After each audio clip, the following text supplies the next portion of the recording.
Alors, donc on m'a demandé de parler, en fait, on va parler de la constipation de l'enfant.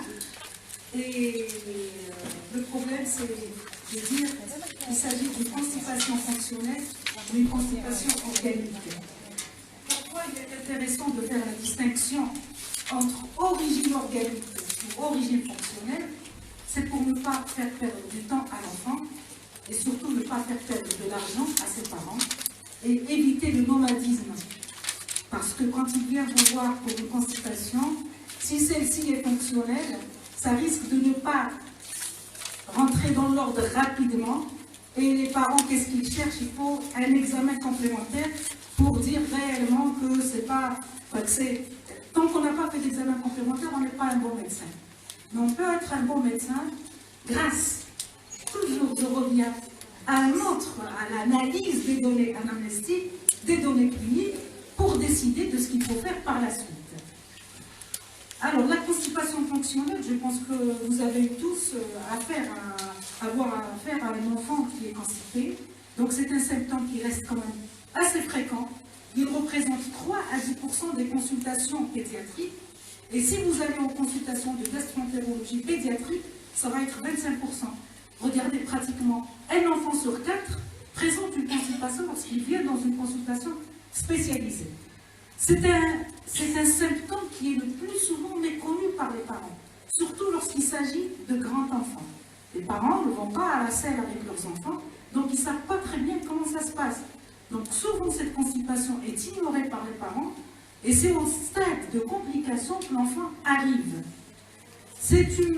La constipation, elle est source de douleurs abdominales et d'inconfort. C'est vrai, quand on est constipé, on a mal au ventre et on n'est pas très en forme aussi. Et aussi, ça risque, parce que si constipation va évoluer, il y a ce qu'on appelle l'oncoprésie, ce qu'on a vu hier ensemble, et cette oncoprésie, ça veut dire qu'il y a des selles qui passent dans les sous-vêtements, ça va sentir mauvais et ça aura un retentissement social, enfin sur la vie sociale de cet enfant. Comment définir la constipation? Quelle est la définition? Et je pense que vous avez tous rencontré, vous connaissez tous la définition. La définition, ça dépend comment vous prenez Est-ce que c'est par rapport à la fréquence? Est-ce que c'est par rapport à la consistance? Est-ce que c'est par rapport à la difficulté au moment de l'exonération? Et en fait, toutes les trois, elles sont valables. L'enfant est considéré comme constipé lorsque les selles sont trop peu fréquentes. Mais attention, on doit faire attention à l'âge. C'est un peu comme l'hémogramme ce matin. Si on doit interpréter l'hémogramme formule sanguine, le nouveau-né, le nourrisson, le grand enfant, l'adulte, ce n'est pas les mêmes données. La même chose là aussi, si vous allez chez un jeune nourrisson, regardez, vous avez moins de 2 selles chez le nourrisson au sein.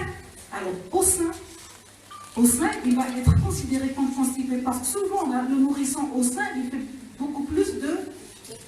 C'est des selles fréquentes, c'est des selles postprandiales précoces, juste après la tétée, il fait sa selle, ça c'est la diarrhée, mais c'est pas franchement une diarrhée pathologique. Mais on va voir tout à l'heure aussi la fausse constipation de l'enfant qui est au sein, où c'est moins de 3 selles par semaine chez le nourrisson, par exemple.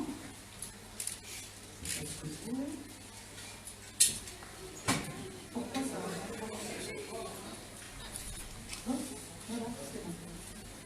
c'est bon. C'est moins de 3 selles par semaine chez le nourrisson au lait artificiel, ou là, c'est moins de 2 selles par semaine chez le grand enfant. Ça veut dire que vous avez un enfant de 10 ans, la mère vous le ramène et vous dit voilà, il fait 3 selles par semaine, ben on va dire ça c'est bon. Mais il fait 1 selle par semaine, on va dire c'est un enfant qui est constipé. Ou bien par rapport à la consistance, c'est des selles qui sont anormalement dures, difficiles à l'émission, ou bien c'est une douleur. La mère, elle vient vous voir aussi, elle vous dit qu'il a très mal au moment de la défécation. Et ça peut faire l'équivalent d'une définition de la constipation. La consistance, vous allez dire la consistance, c'est un peu dur. Comment on va définir la consistance? Comment elle va être décrite chez un enfant? Ben, c'est bien, je trouve que cette échelle de Bristol est très très intéressante. Vous allez lui montrer l'échelle de Bristol lorsqu'il s'agit d'un grand enfant, bien entendu. La mère, elle vous dit, moi je ne sais pas. Il me dit qu'il fait 1 fois par semaine, mais comment sont les selles, je ne sais pas. On va lui montrer cette échelle-là, et cette échelle a prouvé son efficacité selon les études. Et puis lui, il va vous dire, voilà, je suis là, ou plutôt, je suis dans la diarrhée. Et c'est comme ça qu'on va un peu regarder la consistance des selles. L'oncoprésie, c'est quoi l'oncoprésie? En fait, c'est lorsqu'on a laissé cette constipation évoluer pendant longtemps. L'oncoprésie, elle est définie par l'émission de sels dans les sous-vêtements, c'est surtout chez l'enfant de plus de 4 ans, parce qu'il faut que ce soit un enfant qui a acquis sa propreté. S'il n'a pas encore acquis la propreté, on ne peut pas parler d'oncoprésie. Donc c'est un enfant qui est propre et qu'après quelques temps, il fait des selles sur lui. Sur lui, ça veut dire que c'est une constipation qui est ancienne et qui est secondaire à la rétention. Regardez, ça c'est une situation normale. Vous avez le bol fécal qui va arriver au niveau de l'ampoule rectale, il va stimuler le sphincter interne. Le sphincter interne s'ouvre de façon suite à la stimulation par les selles, mais le sphincter externe ne s'ouvre pas lorsqu'on a acquis la propreté. Par contre, s'il y a une rétention importante et ancienne dans le temps, elle va entraîner une stimulation du sphincter interne. Donc celui-ci va s'ouvrir et ensuite, à force d'aller appliquer une stimulation sur le sphincter interne, ça va se distendre et ça va faire une perte de selles, ce qu'on appelle les soudures. Donc il y aura toujours des petites selles dans les sous-vêtements de l'enfant. Et souvent, en fait, les parents ne viennent pas au moment de la constipation, surtout chez les grands-enfants. Ils vont venir vous voir, soit parce qu'il a mal au ventre, alors douleur abdominale, posez la question, est-ce que cet enfant n'est pas constipé, soit parce que cet enfant fait sur lui, soit pour un autre motif. Par exemple, une énésie, il faut savoir chercher s'il n'y a pas une notion de constipation. Est-ce que ça s'appelle d'abord une constipation au lait maternel? C'est une fausse constipation. Regardez le nourrisson qui est au lait maternel, comme il peut faire 8 selles par jour, il peut faire 1 selle par 8 jours, une fois par semaine. Et pourquoi? Comment expliquer? Pourtant, on a dit que le lait maternel était sucré au lactose et aux glycosaccharides. Qu'est-ce qu'ils vont faire? Ils vont provoquer la fermentation au niveau intestinal, donc il y aura une accélération du transit. Mais là, il peut arriver, rarement, mais ça peut se voir que cet enfant qui est nourri au lait maternel va faire 1 seule selle par semaine. Mais comment retenir? D'abord, pourquoi il peut faire? Parce qu'il n'y a pas de résidus dans le lait maternel. Il est totalement absorbé. C'est les résidus qui vont faire les selles. Lui, le lait maternel est totalement absorbé, mais on va dire que ce n'est pas une constipation pour un enfant. Parce que rappelez-vous, tout à l'heure, on a dit le nourrisson, moins de 2 selles par semaine. Là, c'est une constipation, mais complètement isolée. Ça veut dire qu'il a l'examen clinique tout à fait normal, une prise pondérale, une croissance qui est tout à fait normale. Et ça veut dire que c'est physiologique. C'est ce qu'on appelle la constipation, ou peut-être plutôt la fausse constipation au lait maternel.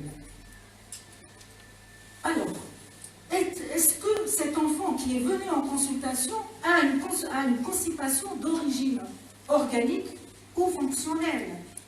Là, on ne peut rien dire avant d'avoir interrogé la mère et ensuite examiner l'enfant.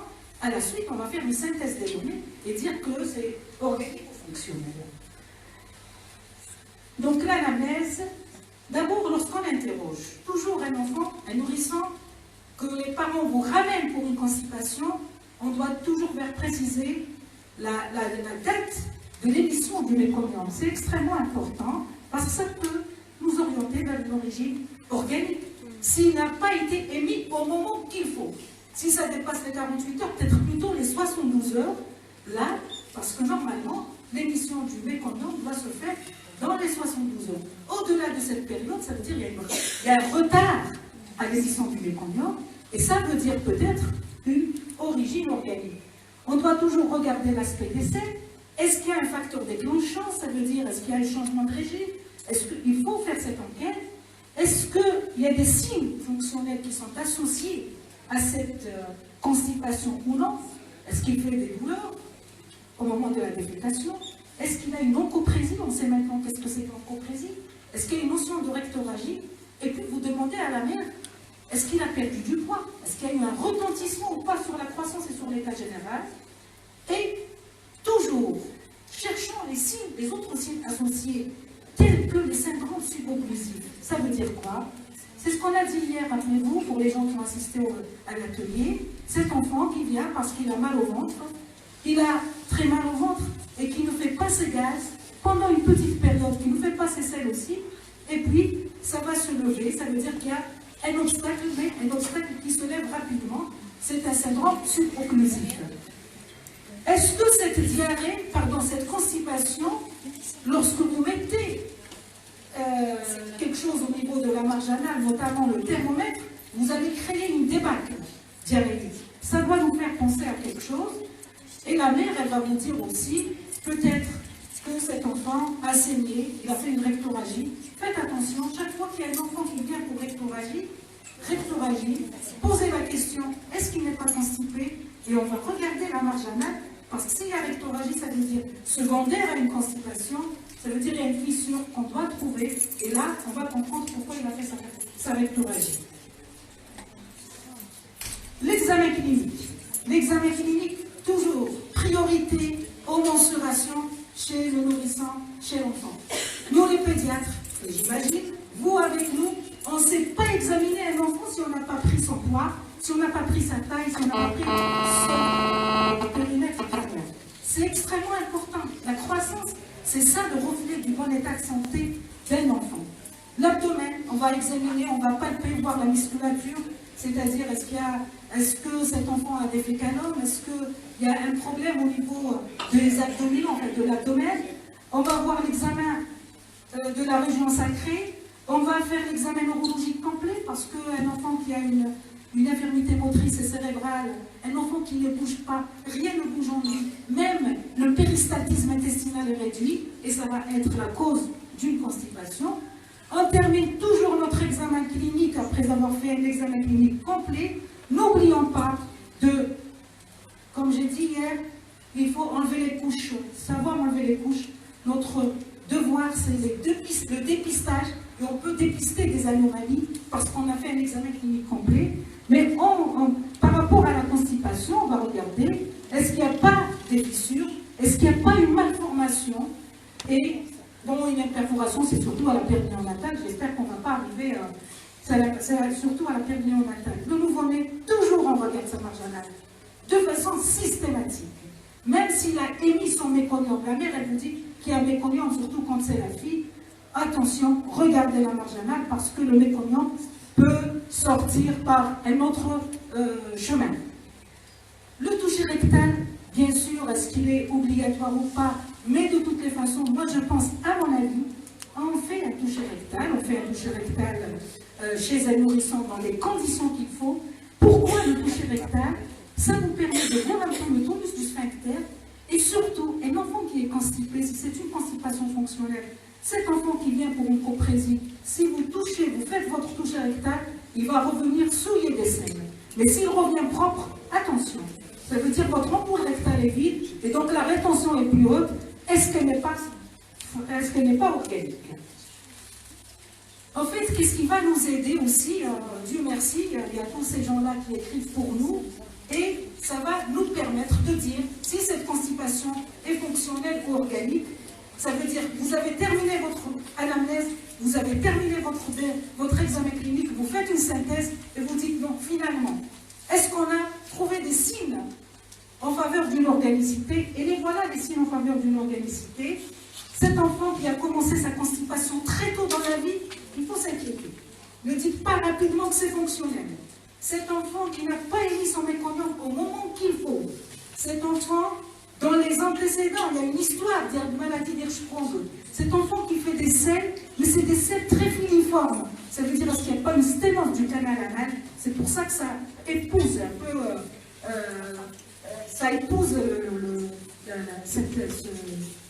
cette ampoule-là. Est-ce qu'il y a du sang dans les selles? Là, il y a du sang dans les selles. On l'a dit tout à l'heure, il peut faire une rectorragie. Mais regardez, en l'absence de fissure anale, là, ça va faire un signe d'alarme. Attention, c'est un peu rouge ici. Est-ce qu'il y a une notion de croissance insuffisante, de fièvre, de vomissement bilieux? Donc, tous ces éléments-là, il faut les regarder de près. Et à la fin, quand on fait notre anamnèse, on fait notre il l'a, et ça veut dire que c'est probablement organique, et là je vais bilanter, je vais faire un bilan, ou bien c'est fonctionnel. Et voilà, là aussi ça permet, c'est une donnée qui permet surtout de faire la différence entre la constipation fonctionnelle et la maladie d'Hirschsprung en avance. Et si c'est une constipation fonctionnelle, la constipation fonctionnelle, elle fait partie des troubles fonctionnels gastro-intestinaux de l'enfant. Et ça, c'est les derniers critères, c'est critères ROM 4, c'est-à-dire c'est des réunions qui se font au niveau de ROM, et on nous donne des données qui nous disent ça, par exemple, ça c'est des vomissements cycliques, ça c'est des régurgitations, ça c'est une diarrhée fonctionnelle, et ça c'est une constipation. Et si on regarde la constipation fonctionnelle, regardez sa fréquence tout à l'heure, on a dit constipation sans préciser si elle était fonctionnelle ou organique. Mais la constipation fonctionnelle, elle représente près de 5% chez les nourrissons de moins d'1 an et 9,4% chez l'enfant entre 1 et 3 ans. Et souvent, pour une constipation fonctionnelle, si vous posez la question aux parents, vous allez trouver, bon, je ne sais pas, moi, je n'ai pas trouvé l'explication, la mère est souvent constipée aussi, et là, c'est bien de le vérifier, et peut-être qu'il y a une explication que moi, je n'ai pas assez bien cherché, c'est pour ça que je l'ai raté, cette explication. Donc, si on décide, on a examiné, on a interrogé, on a examiné, et on a regardé est-ce qu'il y a des signes d'organicité ou pas, et on vous dit qu'il n'y a pas de signes organiques. Faut-il faire un bilan? Est-ce que je vais demander un abdomen sans préparation à cet enfant, une échographie, une normalité, une manométrie, ou bien d'autres examens, ou aucun examen? Que pensez-vous? Que dit la salle? Alors, elle dit la dame échographie? Aucun. Si on a décidé, selon les données de l'anamnèse et de la clinique, que c'est fonctionnel, priorité. La priorité, c'est ce qu'on nous a appris en sémiologie, notre interrogatoire et notre examen clinique. Donc, aucun examen. Et si on devait faire l'abdomen sans préparation, pourquoi on va le faire? De toute façon, si on devait le faire, voilà ce qu'il va montrer. Il va montrer cette rétention stercorale qui est très diffuse, surtout lorsque cet enfant fait une oncoprésie. Et regardez, même l'ampoule rectale, il y a des selles. Tout ce que vous voyez ici, il y a des selles. Et ça nous permet aussi de faire l'analyse du rachis, qui va nous dire peut-être qu'il y a des anomalies qui seraient responsables d'une association à une constipation. La manométrie anorectale, est-ce qu'elle est faite de façon systématique? Non, quand c'est fonctionnel, aucune place. Pas de place à la manométrie. Mais si on suspecte, par exemple, une maladie d'Hirschsprung, oui, elle peut se faire, même chez le nouveau-né, il n'y a aucun souci, sans aucun risque, et elle va permettre de trouver l'absence du réflexe recto-anal inhibiteur dans la maladie d'Hirschsprung. Le lave-lombarité, aucune place aussi. Malheureusement, on a fait un travail sur la constipation, sur les 80 enfants qui étaient suivis pour constipation dans le service. Pratiquement 40% avaient déjà leur lave-lombarité, c'était des constipations fonctionnelles. Et pourquoi? Parce que quand ils font le lave-lombarité, en plus les parents, parce que vous allez les angoisser plus, on va vous parler d'un dolichocolon. Ça veut dire ce colon qui est trop long, et vous disent oui madame, on a fait le lave-lombarité, on a trouvé une anomalie, qu'est-ce qu'il faut faire? Et mon enfant est très malade finalement. Ça veut dire qu'on a stressé, on a dépensé de l'argent et on a fait dépenser, on a fait payer un stress important aux parents. Il faut éviter ce lave-lombarité, sauf si on est orienté vers une origine organique. Et là, qu'est-ce que ça va montrer? Ça va montrer le côlon qui a atteint son calibre est réduit. Vous avez une disparition des ostrations, c'est surtout pour la maladie d'Hirschsprung. Et au-dessus, vous avez le mégacolon. Les biopsies rectales, bien sûr, si on a une suspicion de maladie d'Hirschsprung, on va faire les biopsies rectales et c'est ça qui va nous permettre de faire le diagnostic. Faut-il faire un bilan biologique? Non, sauf si nous avons une orientation vers une origine organique. Là, on va demander notre bilan biologique. Alors, ce qu'il ne faut pas rater, pourquoi il faut déshabiller, il faut enlever les couches à ces enfants-là? Parce que, par exemple, regardez ici, le sphincter l'anus, il n'est pas à la bonne position. Parce que la bonne position, c'est au milieu par rapport au pubis. Là, il est en antéposition. Ça veut dire qu'il y a un trajet qui est un peu sinueux et ça va faire une difficulté à l'émission des selles et ça va être responsable d'une constipation. Et là, si on a enlevé les couches et on a regardé, on ne va pas rater cette malformation. Il ne faut pas rater une maladie d'Hirschsprung, bien entendu. Et bien sûr, rarement, d'autres maladies peuvent être responsables d'une constipation, telle que l'hypothyroïdie, l'hypokaliémie, l'hypercalcémie, la PLV, la maladie cœliaque. Alors, le plus souvent, regardez, tout revient à la cause fonctionnelle.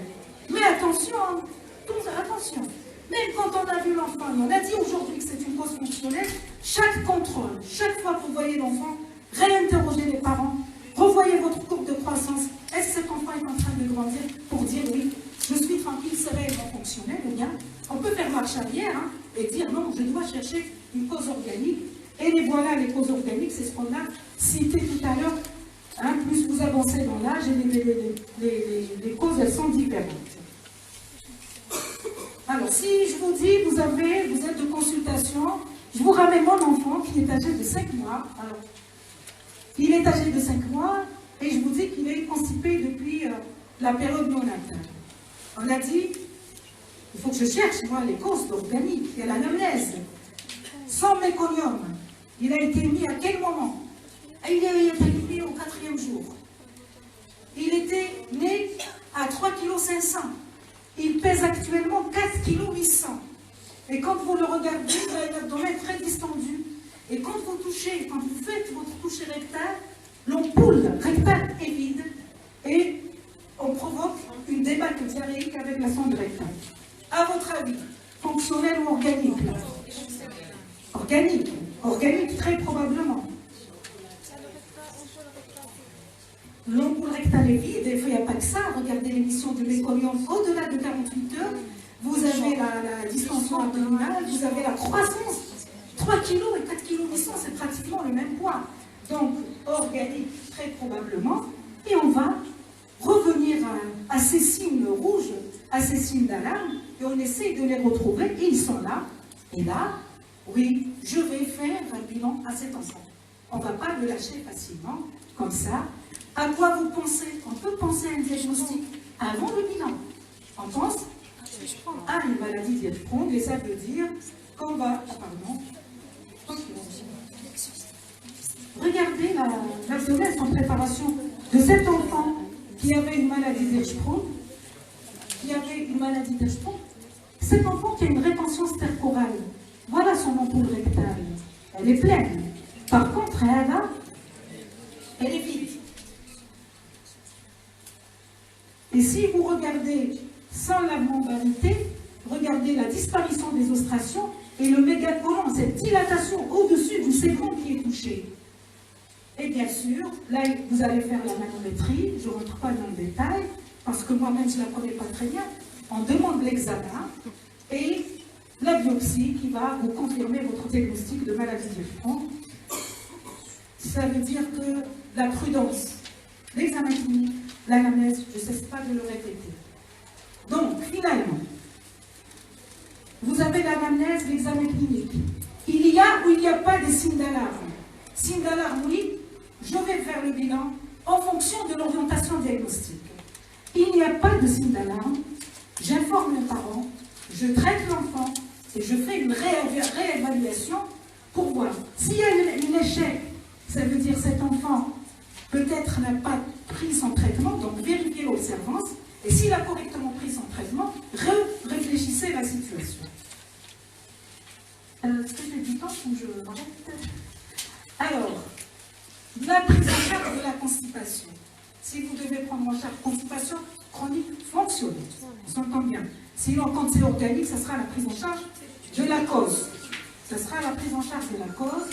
Il faut toujours informer les parents. Il faut leur expliquer c'est quoi la constipation et surtout de la nécessité d'un traitement hygiéno-diététique et en même temps, le médicament qu'on va donner, il faut absolument le donner et peut-être le laisser un peu plus longtemps. Surtout, c'est ce que font les parents, pas de manœuvre externe. On ne va pas stimuler à chaque fois le thermomètre, les lavements répétés. Non, c'est agressif pour l'enfant et puis ça ne sert à rien. Il vaut mieux être doux, plutôt aller dans les règles hygiéno-diététiques. Les fibres, l'eau, ça n'a pas très bien été confirmé, mais quand même, c'est ce qu'on recommande à ces enfants-là. Et peut-être qu'on va les aider quand même avec des médicaments, type lubrifiant ou osmotique, pour améliorer un peu ce transit. Bon, ça, c'est les médicaments, je passe. Alors, si vous avez un enfant qui a fait une oncoprésie, c'est-à-dire il y a une rétention, une grosse rétention, vous avez des fécalomes, là, il faut faire une désimpaction. C'est-à-dire vous devez faire une vidange, si vous voulez. La vidange, comment on va la faire? On peut donner les PEG, les polyéthylène glycol, c'est ça? Je ne me trompe pas? Voilà. On peut donner, on donne en forte dose pendant 2 à 3 jours. Regardez, 1 à 1,5 g par kilo par jour. Pendant 3 à 6 jours, en fait, on ne dépasse pas généralement les 3 jours. Comment vous le donnez? Vous allez les mélanger à de l'eau. C'est un peu comme chez l'adulte. On le mélange à de l'eau et on demande à la mère de lui donner la dose pendant toute la journée. Et on avertit la mère quand même que ça risque de continuer cette perte, cette oncoprésie, parce qu'on est en train de faire la vidange. Alors, si les PEG ne sont pas disponibles, rarement, je pense qu'on le fait plus, ce lèvement évacuateur, et on passe plutôt à une autre molécule. Informer donc la famille que le traitement peut augmenter les symptômes de salissure et des douleurs abdominales, et ajouter un laxatif si ça ne marche pas. Si les PEG ne sont pas bien tolérés, il faut passer au lactulose que vous connaissez, que vous prescrivez. Le lactulose, c'est le Dufalac que vous connaissez. En fait, le Dufalac, c'est un sucre. Et quand il arrive au niveau intestinal, ça va faire de la fermentation. Ça peut faire ce ballonnement, ces douleurs. C'est pour ça qu'on préfère maintenant les PEG par rapport au Dufalac. Mais si on n'a pas le choix, on peut le donner. Il est aussi efficace. Le traitement d'entretien, quels sont les buts? C'est toujours avoir une selle molle liquidienne et quotidienne, une selle molle quotidienne, pas de douleur, pas de fuite, pas de réimpaction. Bon, ça c'est par rapport à la thérapeutique. Le traitement d'entretien, dès que vous avez obtenu la désimpaction, vous devez mettre le traitement d'entretien, c'est à la moitié de la dose, en une heure de prise.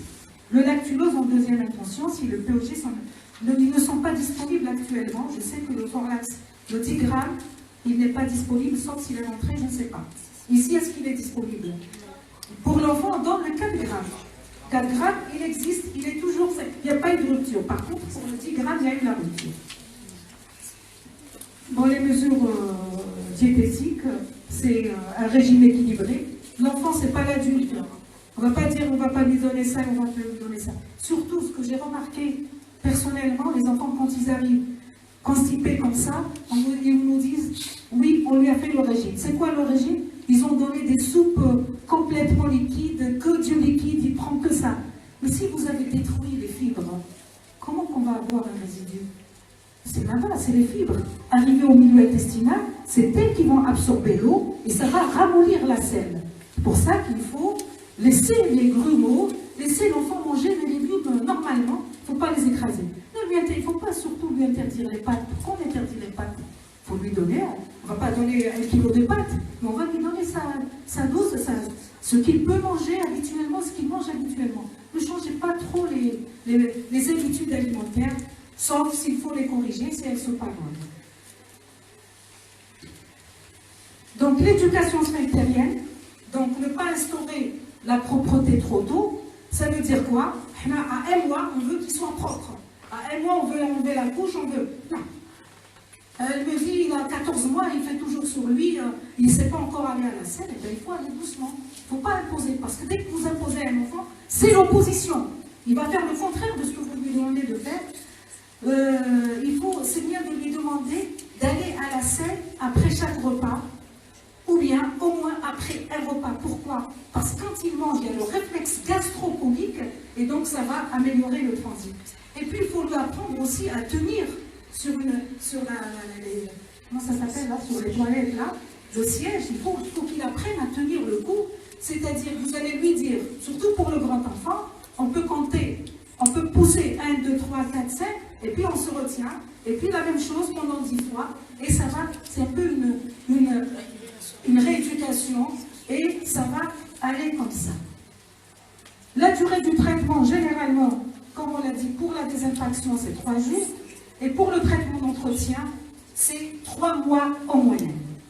Mais il faut quand même arriver à convaincre les parents, parce que les parents, ils donnent pendant 1 semaine, ça marche, j'ai habsou. Ça, c'est l'expérience personnelle. Ils arrêtent, ben, on les comprend parce que nous, on ne n'a pas expliqué. Parce qu'on n'a pas dit qu'il faut laisser pendant un temps T avant de stimuler une fois que l'intestin et l'enfant apprend à faire ce qu'il faut faire, eh bien, on va arrêter ce médicament. Et surtout qu'il n'y a pas de risque et pas d'effet secondaire.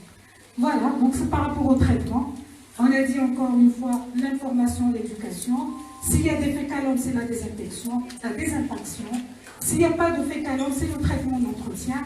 S'il y a un succès, c'est très bien. S'il y a un échec, toujours, est-ce que cet enfant prend? S'il ne prend pas, faites marche arrière et posez-vous la question, est-ce que c'est réellement le diagnostic qu'on a posé initialement? Moi, ce que j'ai appris avec les aînés, avec M. Ressourci ici, il nous dit à chaque fois que vous contrôlez un enfant, il est rentré, on a dit que c'était le diagnostic. Chaque fois, faites le point en consultation, en contrôle. Est-ce que c'est réellement ce diagnostic qu'on a posé? Et on peut changer d'avis. Ça nous est arrivé de dire, bon, finalement, c'est pas ça. Voilà, merci.